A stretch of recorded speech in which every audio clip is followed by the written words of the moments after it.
Amin, amin. How old are you? 1, 2, 3, 4. Ah, 11. Oh, that's great. You're yekek kişi. So, ben de. Uşağım sizden öğreniyorum, bizden yok. Okay, görev burada. Sizin bağlayın burada. Kimi bağlayın burada? Ha, yes. Hadi mama hardadır. Okay. Biraz mamayla da danışalım. Hello, hello, hello. 3, 2, 1. Birinci sualımız quizdir. İngiliz dili alifbasında neçə hərf var?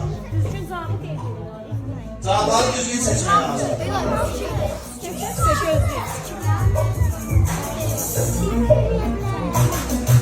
Evet. 7 saniye, 6 saniye, 5 saniye.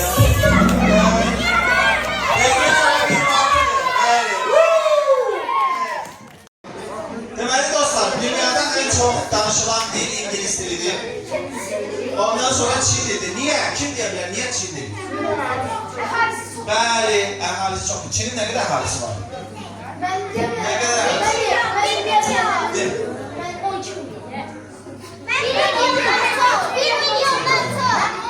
Dünyada 8 milyar insan var. 10 milyon bizim əhalimiz. Çin.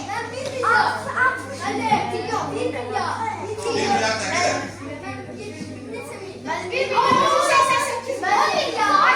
1 milyar 400 milyon əhaliləri var. Sonra Hind dili. Niye Hind dili çok danışılır? Orada da əhali çoxdur. Bəli. Keçən növbəti suala cavabımıza. Skor tablosunda ayda ilk üçlükdə Əli qalır, Əlbün Əlbəsən, Qələki xalq qazana bilir. Növbəti 15 yaşın maddəsini İngilizcə tərcümə edir. Bunu bilərsin. Vay, səhv elədiniz.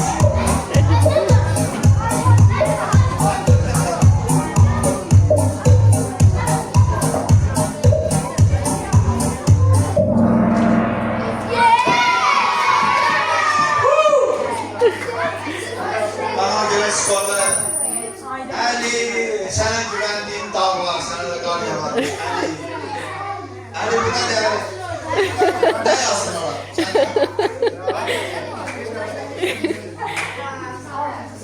Yağmur oldu. Good. Puzzle gəlirdi dostlar. Sen dilleri azalan sırayla, yani en yukarıda en çok olmalıdır, en aşağıda en az.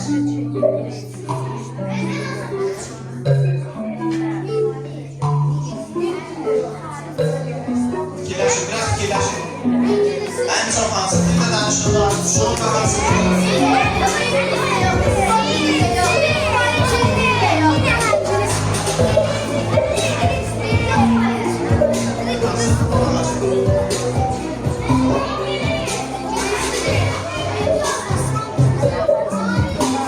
Dostlar, orada yerləşdirmə aparmalısınız. Yani yerlərini dəyişməlisiniz, en çoktan en aza. Yerləşdirmə lazım idi. Ya. En çok, ikinci en çok, üçüncü en çok ve en az. Varsın çok. Gözlüğü, baktı gözlüğü. Ay can.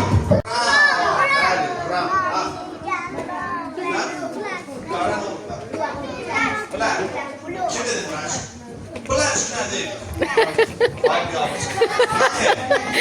İndi dostlar, bakın görev birinci el kim çıkıyor? Üçüncü yerimiz Ali. Ali'ni almıştırım.